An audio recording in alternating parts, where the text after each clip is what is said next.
Hey up guys, what's going on? Just starting with a casual Leeds update. I know that's not the team I'm managing. They've won every round of the Carabao Cup on penalties. Away from home as well. The fact they get to do the quarter-final at home might change that up for them. Who knows? Find out next time.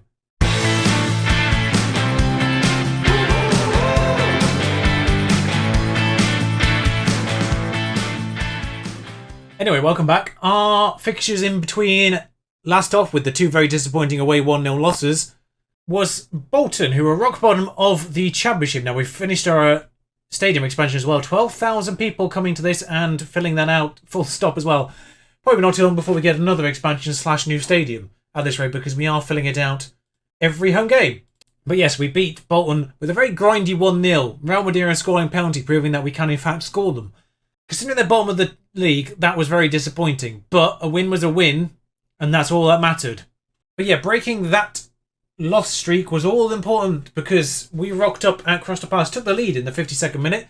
They equalised, and then we scored 3 goals in the final 5 minutes or so, if you include the injury time there. I went attacking for those last 5 minutes, and that was the result. So I went attacking at Stoke as well, and we won 1-0. I say at Stoke, it's at us, but they came to us, and yes, so 1-0. Real Madeira getting the goal in that one.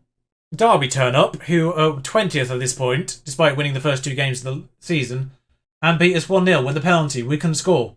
Was that penalty their only shot on target? You're damn right it was. Order resumed. Which means we are in 27th. Well, in 27th. That's a bit of a tricky thing to do. We are in 7th with 27 points. 15 games have been played this season so far, and yeah, it's 4 losses already is a little bit of an awkward stat. Now, we are 5 points behind that automatic spot, which is problematic. So we do kind of have to hope for either Watford or Sheffield Wednesday to start slipping up a little bit more, because it's not happened so far. Only 1 point outside of these playoffs, though. That's not too shabby. If we have to go through the playoffs, then that's fine. If we can avoid it, that would be great. But next up is Burnley, who have actually sort of dragged themselves out of their malaise at the start of the season a little bit. 5 points clear now. 0 goal difference despite being 18th. And they are favourites, despite the fact they're 18th and we're 7th. So, not sure how that's working out. By the way, the first thing I need to mention is the fact that I have shifted a few of the positions around just a little bit, just to make them a little bit more happy in the meantime. A lot of them are shifted back again, just because the players who are originally in those positions are back. So, Nacelle, back to attacking playmaker. I've played Aaron Ramsey as deep line when he's been in there. English shifted to some normal wing back because he's more comfortable than complete. Basically it. Madeira, I'm leaving on inside forward for the time being, just because it's not completely out of it. And, well, Squires is the interesting one here, because obviously Squires has performed quite well in this position for the time being, but I'm half tempted to stick him on just normal attack. I'm just going to actually change that to central midfielder attack, just to see what happens. Considering they're inside forwards, you don't really need to channel them out to that as much, so getting them out there into the inside spaces is not possibly quite as necessary. Also, just realised I'm on attacking, because I was at home against Derby. Back to balance for this one.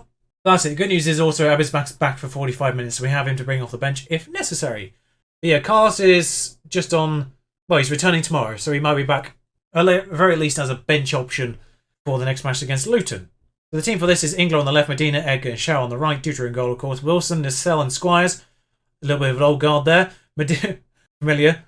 Madeira and Litau on the winger roles and inside forward roles, I should say, and shot up front to 7 goals for the season. Not really fired the last couple of games, though. Very disappointing, particularly in the last one, in fact. Even through the blurriness, I can see Madeira's last 5 games is what the hell? 4-3-3. Burnley, are you feeling okay? Just intrigued by their left back, by the way, here. Not great. He's actually meant to be a centre back, so that's probably part of it. Alan Brown, number 9. I'm saying Alan. It is Alan, but Alun. On loan from Aston Villa. Seems an interesting loan, considering they're in the same league, but fine. Another centre-back by those things with a number 4. He's not too bad, actually. Ben Gibson's still there, though, interestingly.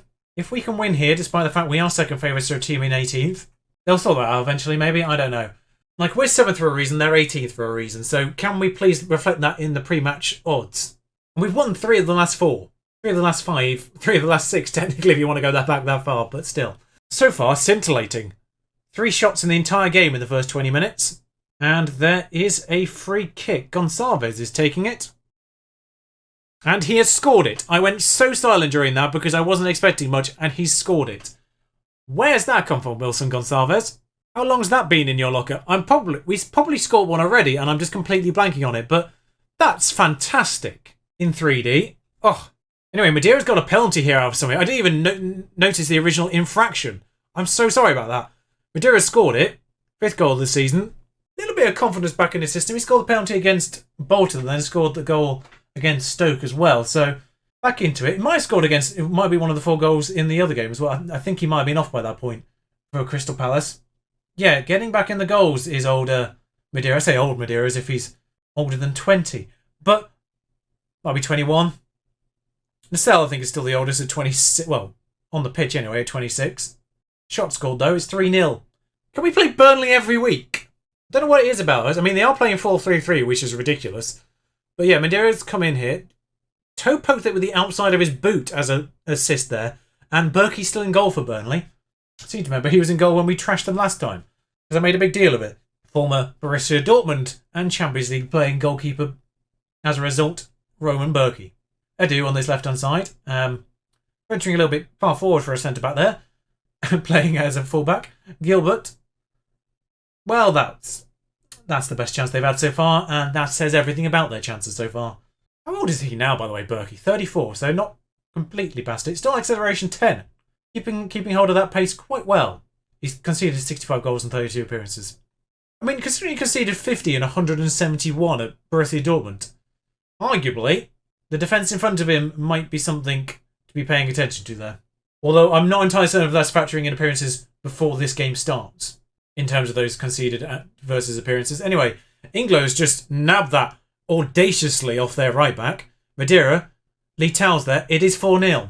Seriously, though, can we actually play Burnley every week? Because this is ridiculous. Considering how disappointing we were against Derby, I'm very, very surprised at this. Madeira, Lee Towell's there. He's headed the ball. No one's marking him. That's probably something to do with it. We're going to see it with lines as if he wasn't obviously onside. But yeah, there we are. Once again, seeing it for the 3rd time. We're playing unbalanced, by the way. This isn't even attacking. So glad I took that off. Seems like Watford are slipping up because I just saw a down arrow on their position in the league table. So I think they have dropped a position. They are losing. Are they? Yes, they're losing to Hull. So that's important to pay attention to because it does leave us 3 points behind both of them. Brentford have done something now, so they've gone ahead of us. But yeah, 3 points behind both of those two in the automatics now. And Sheffield Wednesday aren't winning either. I figured that might have been the case, as this second half has gone. Really, at this point, I can only justifiably take off people for fitness reasons. Marty Ingler, off you come. Getting people back for fitness is probably the other thing as well. Yeah, Ebba's back. Getting some game time. Those haven't taken effect yet, so I do suspect this is just because of the changes, maybe, although it was very aggressive the way he brought that highlight in immediately afterwards. Barcola, a little bit wide. Ricocheted off to their right back. He's put it in. Ibrahim has scored. Ibrahimi, sorry. Just about gone in the goal. Only the second thing we've seen from them in this game. But yeah, 4-1. I think we should be shy of a, Newcastle versus Arsenal situation here. We should be okay. That ricocheted very weirdly off the post, but it's gone in. Let's continue with the changes. Ben Squires is only on a 7.1 despite having an assist, so not having the best of game outside of that. I will give Velasquez the game time, mostly because sticking back on his Mazzala from before. Mazzala's the poor he's actually technically best at as well. But we'll leave it for the time being. 4-1, nothing else has happened in this second half. I suspect I'm going to get the Jekyll and Hyde option at full time here. I am. I'm proud of the performance. Nobody gave us a chance. 4-1, despite the fact we're relative positions in the league mean more than what clearly they pay attention to. And Madeira, all of a sudden, after rocking up sort of a 6.4 average at one point in the season, has done that. So see you in a week for Luton, which is televised. Oh, sorry, just before that, didn't see the full table. Every other team that were 1 point ahead of us has stayed 1 point ahead of us. Didn't notice the other two sneak back in there, but yes, still 3 points behind those leading two, which is probably the more important stat. Just a brief update before we get to Luton on Wade Pickering, who I've sent out on loan again, this time to Oldham. So divisions higher actually. He's in League One this time round. Creeping up the left-back list. Just an update on the Aluko manager situation. He's at Hull. I didn't think Sonny Aluko would have such a high importance in this season's campaign. Right, so some strange antics have happened in the week in between. One Jesus came to me saying, he's still here but one Jesus came to me saying, oh, I've not had enough playing time just yet. He signed a squad player contract, so, I quite like to go out on loan, so I had to agree to it, otherwise he'd get annoyed at me, and he's going to go on loan, so probably one of the more pointless signings I've ever made. They're going to pay his full wages and give me something a month for him, so I'm actually getting money for having signed a player. In a weird way now. That's, considering he signed on a free as well, I think I might actually gain money out of this. Anyway, the team for this will be exactly the same as it was before, except how Carlos makes the bench. And Velasquez starts just because Squire's last 5 games, 6.68. What's the weak link in the otherwise fantastic all-round performances in the last match as well, so not sure what's going on there. Worrying nonetheless, but yeah, we are at home to Luton, so we will start this game positive. But the first team, unchanged. 2 players, 1 yellow card away from missing out on the next match though, which is a bit awkward. Come on lads, we're on the telly. Let's show them what we're made of. We are the last game to play in this round of fixtures by the looks of things as well. So 17 games for everyone to play on. All 3 teams ahead of us have won. We can't leapfrog any of them, although I do notice that Sheffield Wednesday have dropped points again. So we would end up just the 1 point behind them as well if we were to win this one. Velasquez charges forward now. A rare start for him since his injury. Coming back from injury. He's gone all the way. Should have squared it. I thought that was fixed. Anyway. Ibrahim. This time it is Ibrahim up front rather than Ibrahimi. Just trying to keep me on my toes here, aren't they? Velasquez. Backwards to Medina. Sergio. Almost nostalgic the way this midfield is right now. With Wilson, Nassel and Velasquez. Is the way we started last season, of course. Shao charging forward. Still charging forward. Lee Tao takes over.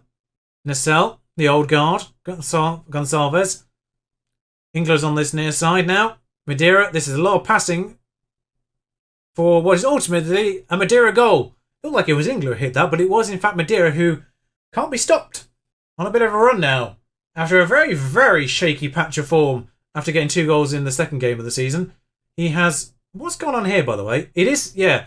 2 people stood over it, but Madeira just instinctively just smacks the dead ball into the far corner. And risky cartwheel. But yeah, obviously he scored 2 goals in the second game and then just didn't really perform until he got that penalty against Bolton. And now suddenly he's back to his old tricks anyway. 40 minutes of this half gone now before we get to another highlight. Fielding hoofs it. Ibrahim now facing off against his fellow 24, which is Medina. Madeira though now gets the ball. I think this is going to go all the way across in the long run. No, it isn't.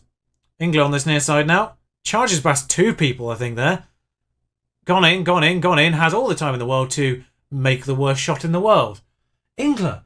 I've never known a player to hit the ball so tamely every time. I don't think he's hit the ball more than 5 miles an hour in any shot. In fact, I quite like that as it is, so I don't want to risk just making them happy rather than motivated. Just motivate the front line, and that's it. It does amuse me there's a player called Broadhead. If he doesn't have the facial features of Harry Maguire, I'm going to be annoyed. Anyway, Gonsalves on this free kick. Whips it in. Shots at the back post, is that? Yes, it is. 9th goal for Shot already, which is 9 more than he had at this stage last season. God, how bad was our attacking line last year at the start of the season? Shot, though, past Harry Lewis, who actually just punches it into his own net. But it counts as a botch save rather than own goal, so that's all good for us. And Harry and Victor.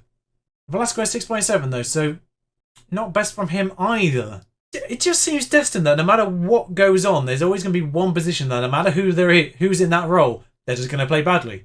It shifted around. It was obviously the striker at the start of last year, shifted to the left winger, which continued into this season, and now it's shifted into the role of Mazzala for the last few games. Curious that. Anyway, Nassel on the corner, still not taking him off him. Madeira.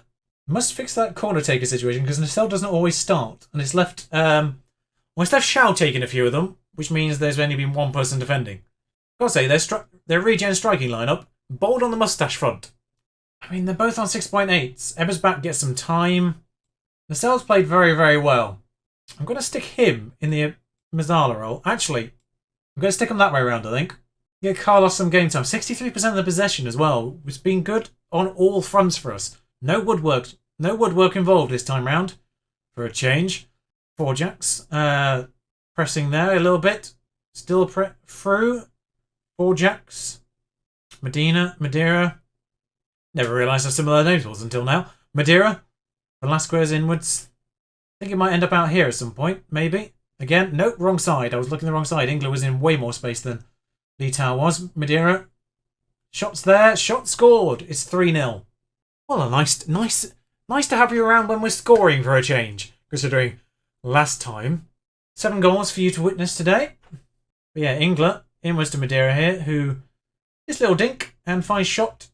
Nice little pass basically into the left-hand side. Half volley. And yeah, continue with those changes. Get the sub-7s off. Notice the tiredness of Ingler actually. That's going to be the last change. On comes Best. I was tempted to take Nacelle off just because, you know, round of applause really more than anything else. But Lewis on. The ball now. This has been pressed quite high up the field. I'm intrigued to see if there was going to be a mistake there. There isn't yet. It's back with Lewis. Off to their left-hand side. Back to Lewis once more. Seems to be the person this play goes through quite often here. Goodman. Will it be good? From Goodman. Nope, intercepted. For Jack, smashes it over. Rare chance for them that we've seen. And it ends 3-0. With them only having one shot on target. At least they didn't score it. 9.0 from Nacelle. I'm pleased with the result and the performance, is what I'm going to say. Keeps us in the hunt. Only 1 point off second, but we do have to get past 4 teams to grab that second place. But again, still only 3 points behind Watford. We'll take a 4-goal swing in terms of the goal difference to get ahead of them, but still, there's a chance. 9.0 from Nacelle, though, is ridiculous. How he continues in this division at this quality is ridiculous. Yeah, it was a marginal drop to 7.3 for the season last year. No goals, no assists for him yet, despite the player of a match performance there. I think it might be a very narrow gap, actually, until the next round of matches. Because Swansea and Sunderland look quite tasty right now. 4th and 3rd, they're 2 of those teams with 1 point advantage on us. Just checking the other end of the season. Yeah, they don't factor in at the very, very end. So, Sunderland, of course, still have James Clark, who has joined us in this division. So, nice to see him again in an episode. Scored against us last time, of course, so that was annoying. Yeah, 2 teams in that playoff list ahead of us with 1 extra point than us next time out. So I'll see you for those. Until then, ta-ra.